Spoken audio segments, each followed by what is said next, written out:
Me da mucho gusto estar acá con ustedes,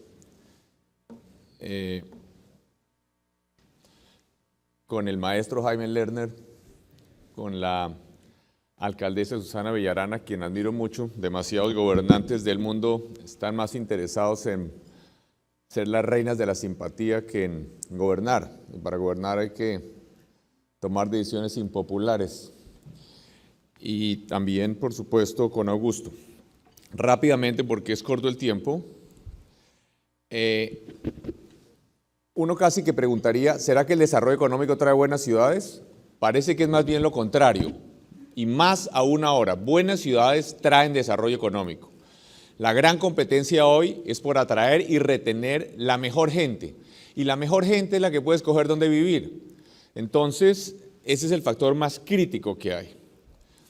Una ciudad, además, aquí Jaime Lerner decía que no podíamos escoger un sistema de transporte si no teníamos claro qué tipo de ciudad queremos. Por supuesto, es imposible, es muy distinto si lo que queremos en términos de ciudad es Atlanta o Los Ángeles que si queremos Ámsterdam para diseñar un sistema de transporte. Ámsterdam, donde el 40% de la población se moviliza en bicicleta, y no es porque sean pobres, porque tienen un ingreso per cápita en Ámsterdam o en Copenhague más alto que el de los Estados Unidos. Pero aún antes de saber qué queremos como ciudad, casi que lo que tenemos que saber es cómo queremos vivir, porque una ciudad es solamente un medio para una manera de vivir. En una buena ciudad, a mí me gusta mucho la definición de Jan Gehl, una buena ciudad es una donde queremos estar afuera, no en un shopping mall, una ciudad donde el mall, el centro comercial, reemplaza al espacio público como lugar de encuentro, es una ciudad que está enferma. En las buenas ciudades no hay malls, en Londres, en París, en Nueva York, en Madrid, y no es por el tema del clima, puede hacer calor o frío. En una buena ciudad no queremos estar encerrados en la casa, sino en las aceras, en los parques, en las plazas. En una buena ciudad los ricos y los pobres se encuentran como iguales en los espacios públicos, en el transporte público, en eventos culturales. En una buena ciudad caminar es un placer, no un riesgo. En los últimos 80 años, desafortunadamente, y tenemos ciudades hace 5.000 años, hemos hecho ciudades mucho más para los carros que para los seres humanos. Hoy le decimos a un niño en cualquier parte del mundo, cuidado con el carro, y el niño salta aterrorizado.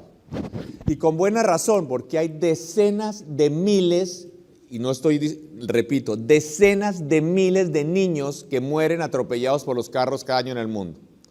Pero lo sorprendente no es eso, lo sorprendente es que eso nos parece normal, que ese es el progreso. Yo no sé cómo serán las cifras aquí en Lima, pero en Bogotá la principal causa de muerte para niños entre 1 y 14 años es que mueren atropellados por los carros. Sospecho que es igual en casi todas las ciudades de América Latina. Una buena ciudad es buena para los ciudadanos más vulnerables, para los niños, para los viejos, para los ciudadanos más pobres. Si a ellos les va bien, yo diría que casi que una máquina de diseñar ciudades es que le pusiéramos al alcalde o alcaldesa, al director editorial de planeación en una silla de ruedas de 3 puestos y al hijo o nieto menor de ellos en la mitad con un motorcito eléctrico y los echáramos a rodar por la ciudad. Yo les garantizo que al otro día comienza a cambiar la ciudad. Una buena ciudad está diseñada para los ciudadanos más vulnerables. Democracia. Aquí nosotros creemos que democracia es ir a votar, ¿no? Democracia, en todas las constituciones democráticas del planeta, el primer artículo dice, todos los ciudadanos son iguales ante la ley. Esto no es solamente poesía. Eso significa que un bus con 100 pasajeros tiene derecho a 100 veces más espacio en la vía que un carro con una persona, por ejemplo. O una persona en bicicleta, el mismo derecho al espacio vial que una persona que va en un automóvil. Además hay otra consecuencia de eso, que ahorita podemos decir que es que si todos los ciudadanos son iguales ante la ley, el interés general prevalece sobre el particular. Entonces, por ejemplo, nunca debería haber frentes de agua privados, sobre mares, lagos, ríos, etcétera, pero es otro. Una ciudad democrática, una buena ciudad además, una buena ciudad tiene que ubicarse en el lugar óptimo. Nosotros en América Latina estamos en la era en que hablamos de la competitividad y en todos los países se habla que hay que hacer carreteras, conectarnos al mar, que los túneles, no sé qué, porque es importantísimo Porque si dejamos una curva de más, en Colombia, por ejemplo, se habla mucho de que como Colombia es desarrollado hacia adentro, que hay que hacer carreteras para conectarnos al mar, importantísimo. Porque si hacemos un túnel, por ejemplo, para evitarle a los camiones 15 minutos, que después, entre otras, tienen que esperar 20 horas para que los atiendan en el puerto, pero bueno, es otro tema. Pero el punto es que si los 2.000 camiones tienen que dar una vuelta de más, pues para llegar al puerto, pues eso le quita competitividad al país, ¿no es cierto?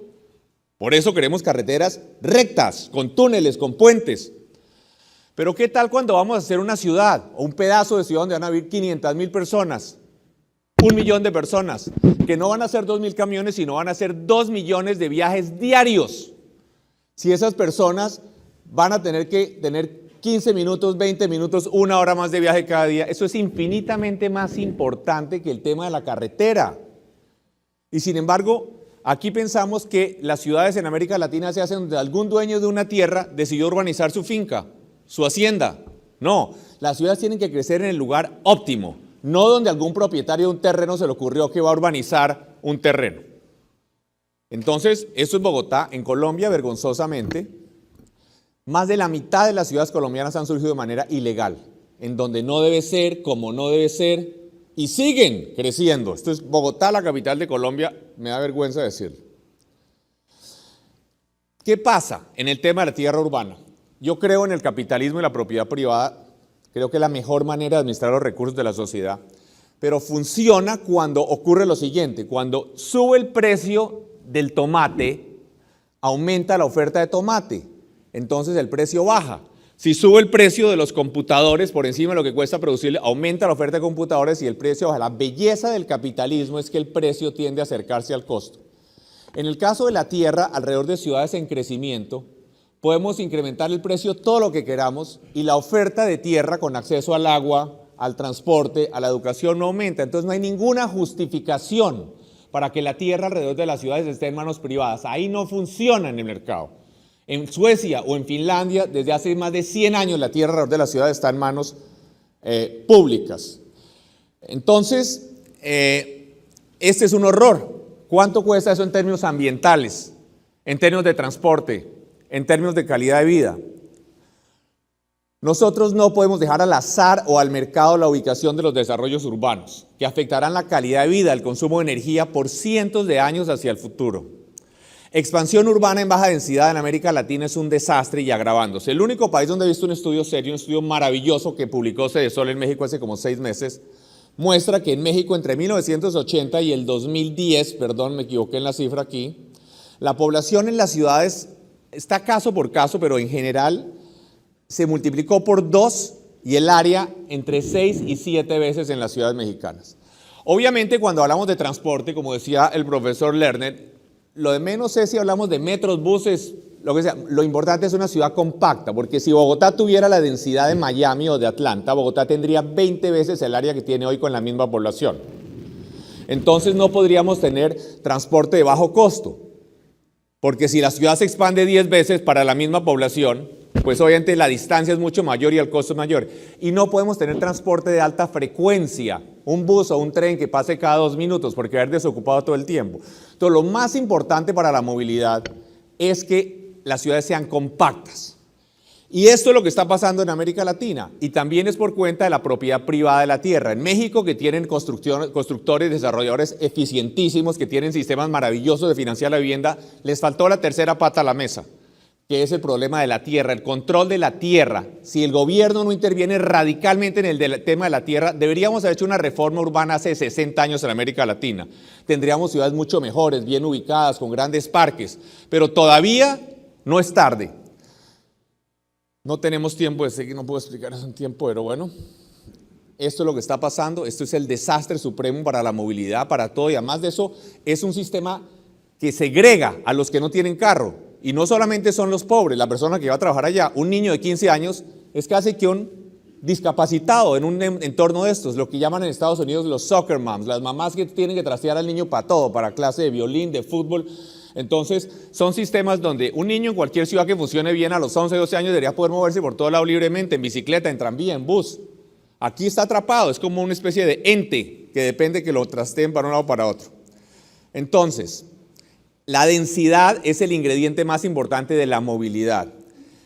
La solución banco de tierras, que yo quiero decir, en Bogotá nosotros hicimos un ejercicio interesante, un banco de tierras, compramos a las buenas o a las malas mediante expropiación unos terrenos en los bordes de Bogotá, hicimos una empresa que se llamó Metrovivienda, donde el gobierno, la parte de la alcaldía, lo que hacía era comprar y urbanizar, pero eran los urbanizadores privados los que construían y vendían con un parámetro que tenían solamente 2 años máximo para construir y vender y un tope máximo de precio para vender. Y tuvimos, creo que tiene el mejor urbanismo que hay en Colombia, sino uno de los mejores urbanismos que hay en Colombia, lo que se hizo allí.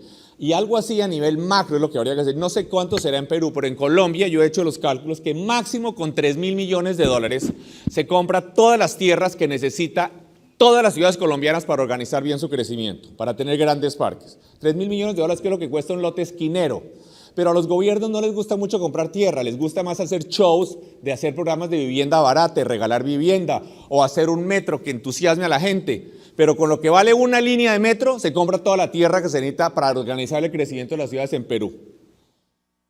Esto es Metrovivienda, aceras amplias, veredas amplias, parques. Esto es Metrovivienda. En una buena ciudad todos deben tener acceso al verde. Y, bueno, no solamente para vivienda popular, insisto, la metrovivienda, los bancos de tierra también puede ser para la vivienda de clase media y alta, para que no pase lo que está pasando en México, para que las ciudades crezcan donde deben crecer. En una buena ciudad todos deben tener acceso al verde y a campos deportivos. En el futuro, las ciudades vamos a tener todo lo que, vamos a tener hospitales y vamos a tener todo lo que los ciudadanos pobres, los ciudadanos ricos tienen hoy lo van a tener los pobres, computadores, iPods, iPads, carros, todo. Lo que no van a tener, si no hacemos algo al respecto, es acceso al verde. Comprar grandes terrenos.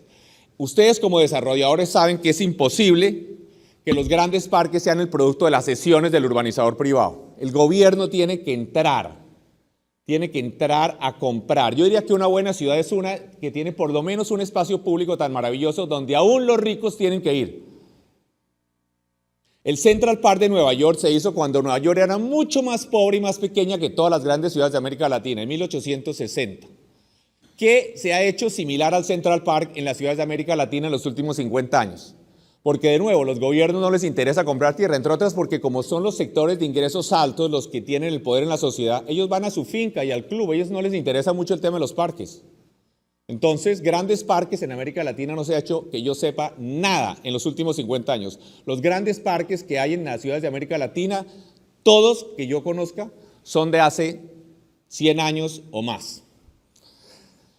Otros problemas se pueden arreglar en el futuro, no la falta de parques. Si yo no tengo hospitales, puedo hacerlo dentro de 50 años. Si yo no tengo el río, si el río está contaminado, lo puedo descontaminar dentro de 50 años. Pero si yo no he reservado la tierra para parques, pues me queda muy difícil tumbar 50 o 100 hectáreas de ciudad para hacer los parques. Y hacer un parque le va a hacer la vida más feliz a millones por los cientos de años. Es una responsabilidad del Estado en este momento. Obviamente los grandes parques del mundo se compraron en los bordes de la ciudad, donde la ciudad estaba creciendo. Aquí, precisamente, el profesor Busquets decía que aún en Holanda, donde la población prácticamente no está creciendo, 17 millones de habitantes, en los últimos 10 años se construyeron 800.000 viviendas nuevas. De manera que la población de las ciudades, y esto es buen negocio para ustedes, constructores, desarrolladores, como mínimo, el área construida de las ciudades de América Latina, de la gran mayoría, va a triplicarse en los próximos 40 años, a triplicarse, hay mucho trabajo. Pero no porque la población necesariamente vaya a crecer, principalmente porque los hogares van a ser más pequeños y por muchas razones, pero no hay tiempo de entrar en eso ahora. Bueno, si el gobierno no compra tierras, no es posible generar grandes parques. Hay que comprar, así no haya la plata para hacer el parque, para reservar el terreno. Aceras, veredas, banquetas, como queramos llamarlas. Lo que diferencia a la ciudad avanzada de la ciudad atrasada no son los metros ni las autopistas, es la calidad de las veredas. Esta foto lo que muestra es que hay ciudadanos de primera y de tercera. Los que tienen carros son de primera y los de peatones son de tercera. Esto es en el África, pero voy a hacer en muchos sitios en América Latina. Las aceras son el elemento más importante de infraestructura de una ciudad civilizada. En términos de infraestructura, aceras de calidad, insisto, son lo que realmente diferencia. Este es el principal problema de Lima, es el principal problema de Bogotá, es el principal problema de El Salvador, de Ciudad de Guatemala.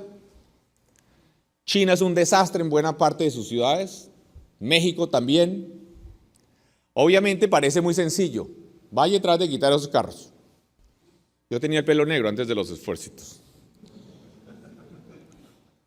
Además, las aceras deben ser aceras amplias, y aquí entramos a una parte que es más artística, arquitectónica. Yo no puedo probar matemáticamente que es mejor tener una acera de 10 metros que una de 2 metros. Es algo que se siente en el corazón, en el alma, especialmente si usted está con un niño.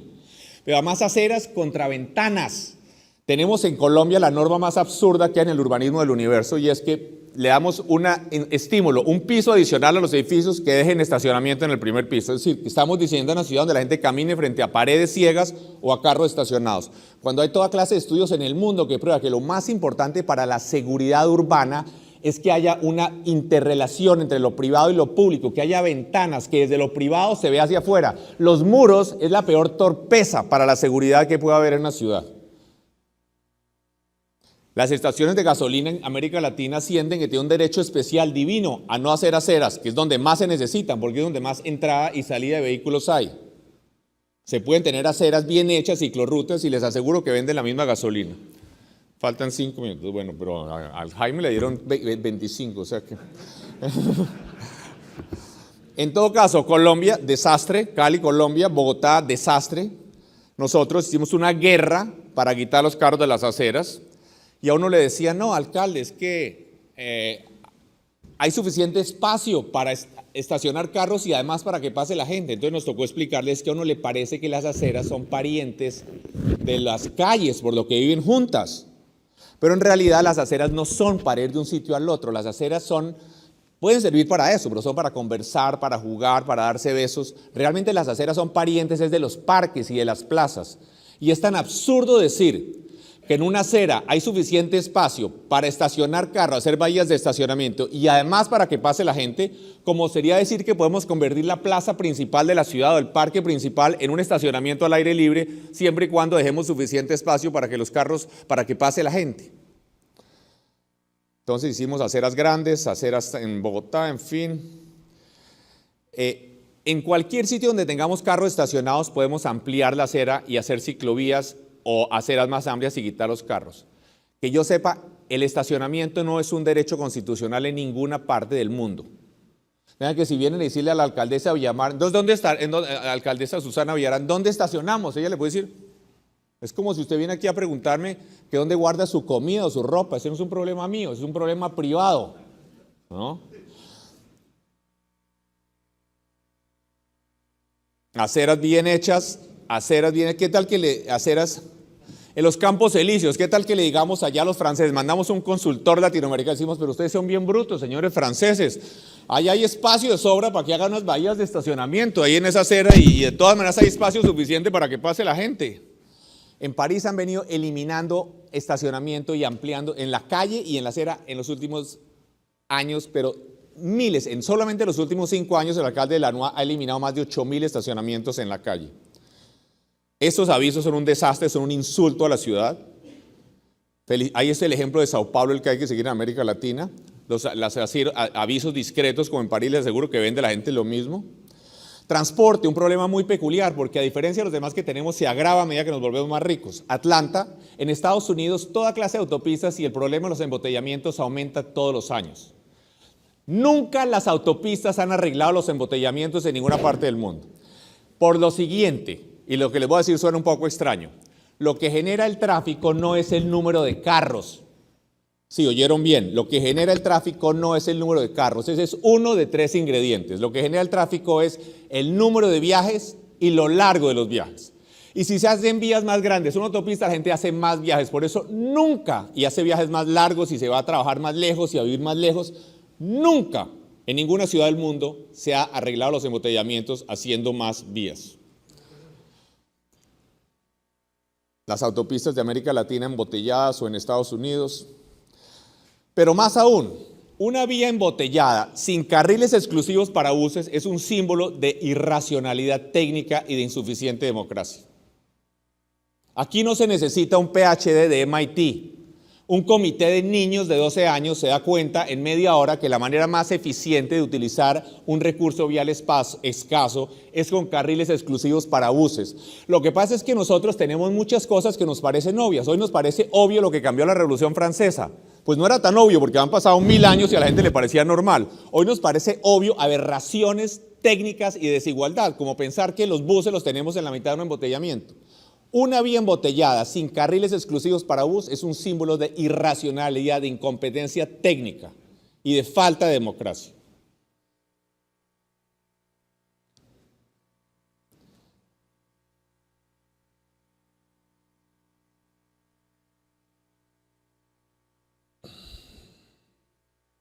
En todas las vías nuevas que se hagan hay que tener carriles para bus exclusivos desde el comienzo, porque aunque aparentemente no sean necesarias inicialmente, después van a ser. Los ciudadanos públicos que usan el transporte público son unos héroes que están ayudando a la demás sociedad a que no haya embotellamientos, a que no haya contaminación. ¿Por qué enterrarlos bajo tierra? Como ratas por allá en un metro. ¿Por qué se hicieron metros y no sistemas como los que inventó Jaime Lerner? Porque es que los metros se hicieron en 1870 los primeros y los buses solo se inventaron como en 1930, 1935. Obviamente que los metros son maravillosos, pero primero hay que aprovechar la infraestructura vial de la ciudad. Todas las vías deben tener carriles exclusivos para buses donde sea necesario, en todas, y solamente después sí metamos a la gente bajo tierra. Lo más grave es que en América Latina la mayor parte de los que más quieren que haya metros son los sectores de ingresos altos, que no tienen la más mínima intención de subirse al metro, sino que están esperando que metan a los demás debajo de tierra porque así creen que se va a aliviar los embotellamientos. Sin embargo, no nos hagamos ilusiones, las ciudades del mundo que tienen los peores embotellamientos tienen metro. Sao Paulo, Caracas, Bangkok, Manila. Entonces, ¿cómo? Entonces ya les dije, las autopistas no arreglan los embotellamientos y desafortunadamente ni siquiera el transporte público arregla los embotellamientos, los metros no lo arreglan. Londres tiene la misma población de Lima, tiene 1.800 kilómetros de metro y trenes suburbanos. 1.800 es casi la distancia de Lima a Bogotá. Y aún así moviliza más de 1 millón de personas en bus que en tren y en metro. Pero lo más importante que eso es que tenía tantos embotellamientos que le tocó empezar a cobrar por el uso del carro. Entonces, el transporte masivo, ojo, movilidad y embotellamiento son dos problemas distintos que se arreglan de manera distinta. La movilidad se arregla con transporte masivo, la movilidad con metros, sistemas Lerner, etc. Los embotellamientos solo se arreglan restringiendo el uso del carro, como en Londres, cobrando por el uso del carro. En Londres, desde hace más de 40 años, los edificios de oficinas no les permiten que tengan estacionamiento, cero. Ustedes habrán visto, por ejemplo, ese famoso edificio, el Gherkin, de Norman Foster, en la mitad de Londres, oficinas lujosísimas, el edificio tal vez más caro del mundo por metro cuadrado, cero estacionamientos. El desarrollo masivo de miles de oficinas del Canary Wharf en Londres, como 300 estacionamientos, en fin. Pero sigamos rápidamente, no hay tiempo. Vamos rápidamente porque voy a terminar. Ahora, unas recomendaciones para estos son sistemas, digamos que esto es en China, en Guangzhou. El Transmilenio en Bogotá, por ejemplo, en cuanto a capacidad y eso que hay que hacerle 1000 mejoras, está movilizando más pasajeros hora sentido que todos los metros del mundo, exceptando 4 o 5. Más que todos los metros de Europa, de China, de Estados Unidos. Este sistema en Guangzhou, este sistema Lerner Guangzhou, está movilizando más pasajeros hora sentido que todos los metros de China, exceptuando la línea 2 de Beijing. Y Transmilenio moviliza como 15.000 más que este. Pero bueno, ahora bien, rápidamente, los sistemas de buses valorizan. Esto es un constructor colombiano que hace toda su publicidad, uno de los grandes constructores colombianos, que es Amarillo. Toda la publicidad la hace alrededor de mapas de Transmilenio, porque claramente no es porque él se ame mucho Transmilenio ni nada, sino porque han hecho estudios y han encontrado que lo que más atrae a los ciudadanos es estar cerca de las troncales. Yo, como ya les dije, no soy especialmente amigo de los centros comerciales, de los shopping mall tradicionales, pero todos los malls que se han hecho en Bogotá, En los últimos 10 años se han hecho sobre las troncales de Transmilenio. Y eso que Transmilenio no es que esté en todas las grandes vías, solo por ahí en 25% de ellas. Entonces, el mismo efecto que tiene de valorizar en las líneas férreas también lo tienen los buses. Y 2 o 3 recomendaciones para el tema de los constructores y pasemos del transporte, dejemos el transporte atrás. Bueno, bicicletas. Aquí Lima es el sitio, el paraíso para las bicicletas. Nosotros, quiero decir muy orgullosamente, que hicimos 250 kilómetros de ciclorrutas protegidas antes de que hubiera un metro de ciclorrutas en Barcelona o en París o en Madrid. Hoy en Bogotá salió un estudio hace una semana completísimo, decenas de miles, por cada 3 personas que se movilizan en carro, una se moviliza en bicicleta. ¿De acuerdo? Pero obviamente la inversión para los carros es como de 1000 a 1 con relación a las bicicletas. Pero Lima, donde no llueve, en Bogotá llueve un día sí y el otro también, sería la ciudad perfecta. Bogotá, ciclorrutas, unas ideas rápidamente, y termino en 2 minutos, más rápido que las terminaciones de Jaime. Entonces, ¿será que podemos hacer una ciudad distinta en lo que nos falta? Como les decía, las ciudades de América Latina van a triplicar su área construida y aunque obviamente algo puede ser en densificación, no es mucho lo que se logre. Bogotá, por ejemplo, tiene como la 4ª o 5ª densidad más alta del mundo, como 215 habitantes hectárea. De todas maneras, vamos a crecer sobre zonas nuevas. Podríamos hacer cosas distintas y mejores, radicalmente distintas, ¿como qué? Esto hicimos en Bogotá, como 70 kilómetros de parque lineal y de vía solo para peatones y bicicletas. Esta es la parte de la Alameda Porvenir de 24 kilómetros, solo para unas autopistas de bicicletas. Decenas de miles de personas se movilizan por eso, le cambiaría la vida a cualquier persona rica o pobre en cualquier ciudad del mundo. Entrar a una red de cientos de kilómetros de vías para bicicletas a pocos cuadras de su casa, y esto no vale nada si lo planificamos desde el comienzo. Esto ya cuando la ciudad está creciendo alrededor, aquí gracias a los constructores que están, algunos de ellos aquí, alrededor de la Alameda Porvenir. Rápidamente, no hay tiempo para entrar en detalles, pero eso es miren lo que hicimos, bueno, no hay tiempo, no hay tiempo ahora, pero son decenas de miles de personas que se movilizan en la zona del occidente de Bogotá en bicicleta ahora. Rápidamente, esto es lo que, y también podríamos tener cientos de kilómetros de parques lineales atravesando la ciudad. Parques lineales, sería facilísimo hacerlo desde el comienzo. ¿Por qué tenemos que seguir haciendo cosas que no están funcionando bien? Nadie quiere vivir con sus niños frente a una calle. ¿Por qué no hacemos cientos de kilómetros de vías de parques lineales que atraviesen nuestras ciudades? Rápidamente. Esto es otro parque, otra parte de los que les digo son como 35 kilómetros de parque lineal a través de Bogotá que hicimos.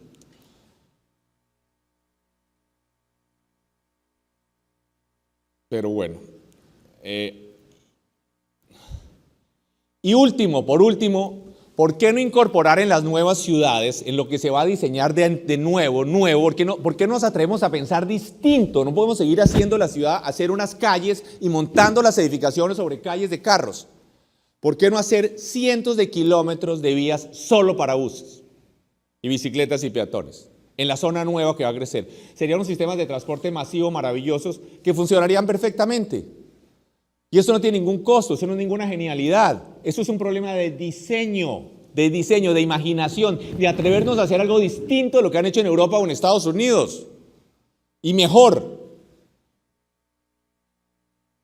Algunas ideas sobre normas y los constructores, rápidamente. No hay que temerle al comercio en las zonas residenciales, ¿no?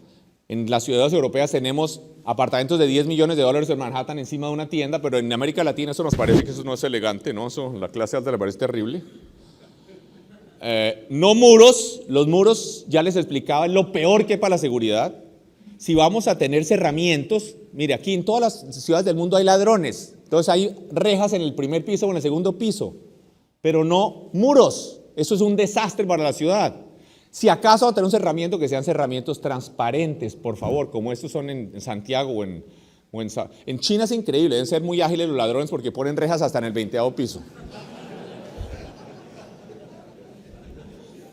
Otro tema, el tamaño de la vivienda social no es lo importante. Es de las discusiones que hay en América Latina, mucho más no importa que haya viviendas de 30 metros cuadrados, mucho más importante que el tamaño es la ubicación de la vivienda social y el espacio público a su alrededor.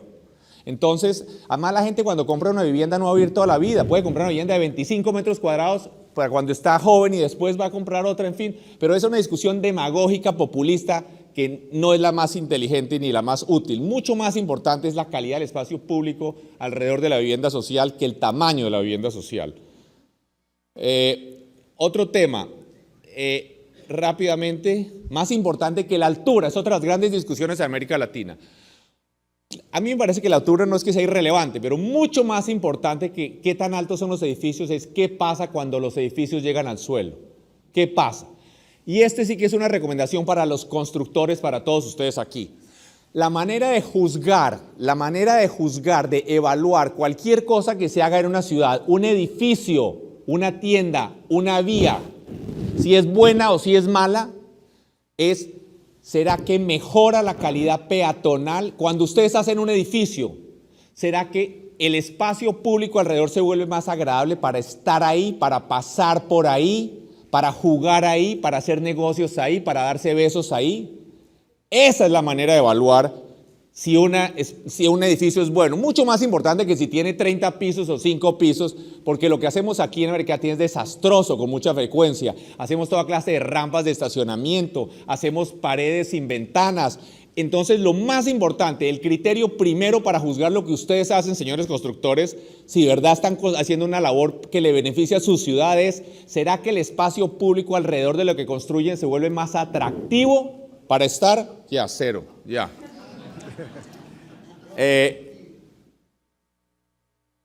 Y se acabó. Gracias.